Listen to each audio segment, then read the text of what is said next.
Welcome to your tutorial on exercise 10H. We are now going through for area of parallelograms. Again, there is always that video and you can always access hot maths as well. Let's go through our notes. So again, put your date and your heading in. Let's go through our area of special quadrilaterals. So we have here what we call a parallelogram. So a parallelogram has two sets of sides which are parallel and equal.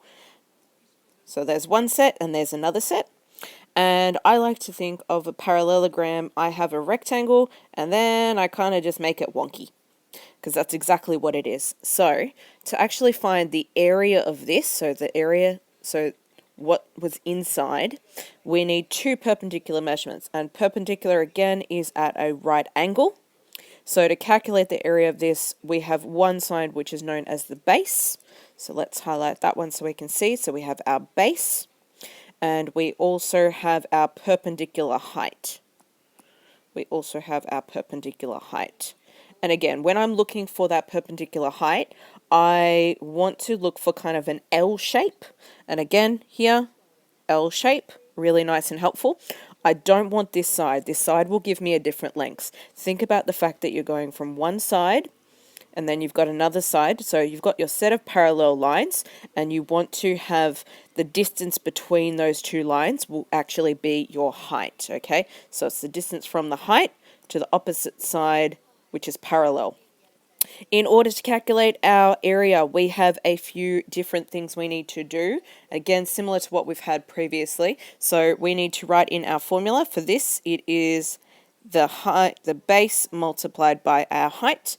We substitute what we know in for our base and our height. We then solve and again make sure that you include your units. Just check in sometimes. You're looking again for that lovely relationship which is a perpendicular height to your base.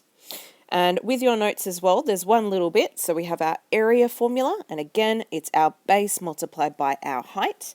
And including this in your notes too, we have our parallelogram. So as I said before, there are two sets, so that's one pair and another pair of parallel lines, which make up the sides.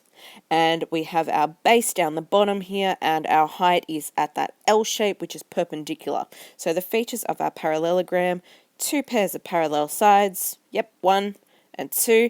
The opposite sides are equal in length, so this one is the same as this one. So this one is the same as this one, and this one is the same as this one. And opposite angles are equal. So this one is equal to this one. And let's just change colour. And this side is equal to this side. Okay, so moving on to your examples now.